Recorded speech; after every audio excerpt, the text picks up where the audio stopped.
Okay, I'm back with another battle report. This time, Warriors of Chaos versus my Night Goblins.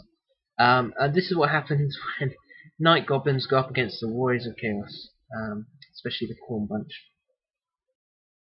So here's the table setup. We go for Blood and Glory, which is the Fortune one, I think.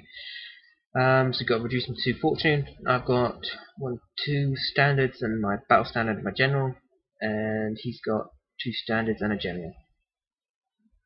My wizard got Night Shroud and Gorple Fix It, the Hex spell. I think that's what we got, and obviously my opponent's got no wizard whatsoever. This is basically a Khorne player, but this time it's just replaced everything with Noble player, but has replaced everything with Khorne instead of Noble this time. On my left flank, this is my opponent's force. He's got 5 hounds with scaly skin and poison, I think, and then he's got a big block of Khorne warriors with great weapons and character in there on the monstrous mount. Also mark Khorne, 4 ward save and great weapon. And over here he's got Chimera and 5 knights with full command, and also doing mark Khorne. Those stones there, they're the Gork's monument. They give the reroll charges. That's what we're playing that as. The rest of it's mysterious woods and mysterious rivers and mysterious marshes.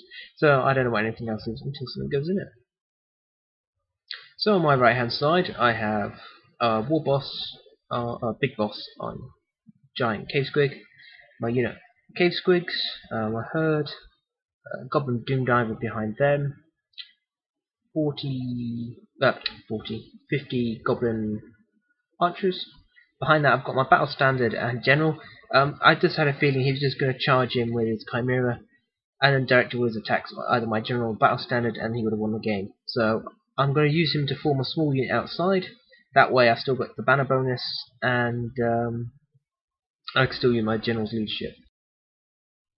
And on my left is my stone thrower and my bus spear. And this is it now. This is how I'm using Goblin Spearmen in bus. That's how they seem to work. So I get the roll to go first, and I move up as you see. Most of my guys hold their ground. I'm in no rush to get into combat with these Khorne dudes. My squigs, on the other hand, I'm quite happy to then take on the knights with 18 strength, 5 attacks.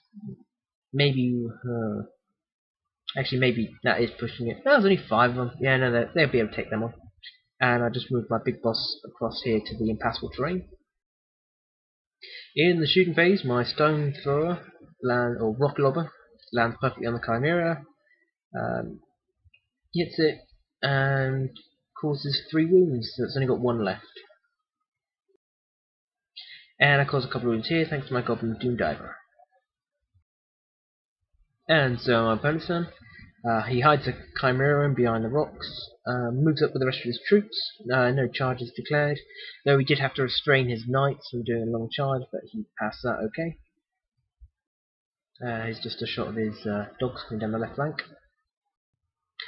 In my turn I felt animosity on my bus. Thank God they didn't decide to run out and charge them. That would have messed up my plan. But everything else holds. I'm in a good position. My War Boss on Giant Cave Squig aimed at the impassable terrain. That means I just bounce back 1 inch away from it. That way I can relatively well hold him in place until he's ready to run around a flank or something. I think this turn, I think my width stays where he is there. I've kept him out of the unit because I'm a swine for rolling 1s for animosity and that. And in the shooting phase I have a go at his general with my stone thrower. I hit, I wound, fails his ward save, and I do 1. So that was my chance to get rid of him. Yeah, only 1. Can't believe I rolled a 1. That's all I did in my phase. Other than that, I cast in the magic phase Night Shroud in a bubble.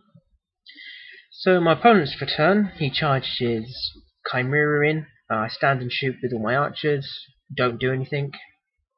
He takes his dangerous terrain test for my Dark Shroud, rolls a 1, and fails his ward save. So that's 1 dead Chimera. And over here on my right flank, he charges in with his knights, and unfortunately my squigs were in the range of the Night Shroud, and that was his dice roll for his dangerous terrain. So that's the knights gone. So that's the right flank, looking pretty good for me. Dogs move up to get ready to charge my stone thrower the next turn. Not much I can do about that, I'm afraid. I think I do try and get my Goblin Doom Diver. No, I had a look to see if my Goblin Doom Diver could see him, but no, I couldn't see some of their units. And my opponent just shuffles up into the center. So, in my turn, I turn my squigs around. They can't swiftly reform because I've got no musician in them. I bring up my war boss and my banner, battle standard. This was a bit of a mistake. I brought them up to make sure these bus boys were in their leadership range and that, and I had them all covered. Why I had to get him that close, I don't know. Now he's lined up for a charge if he wants to charge out that Khorne unit there and have a go at them with his character. That's all I do in my turn. I do try and shoot, but I might cause 1-2 wounds with my archers and Goblin Doom Diver, but my stone thrower misfires. So in his turn he tries to charge my Goblin bus, fails, but does get close enough that I can release my Fanatic. He has a successful charge over here. He mops them up and overruns, and we roll for the river, and it's a noxious ooze. It's dangerous terrain, but any unit in the turn they move through it or they come out of it, we count as having poison. So I move my characters back out of the way again. This time my squeaks failed animosity. They didn't squabble anywhere else, it's just stand still, can't do anything. Which is a shame because I want to bring them up to get some flank charging on these Khorne warriors. In the meantime, I think my archers just pivot a bit to take some shots at the Gauss warriors, and in my magic phase I do another bubble effect of Night Shroud. And this is the final shot of the game. In my opponent's turn, my turn, my shooting and that knocked off a few guys. Didn't do very much. Then he declared to charge into my bowman unit, so I put my characters in there to keep them safe. Didn't expect that. So there's my war boss at the front there. But as they charged through, he did manage to run through the Fanatic. That's right, they released a Fanatic. My Fanatic got 11 hits on them. That's strength 5 armor piercing. Wiped out most of the unit. He then failed 3 dangerous terrain rolls and lost more of the unit.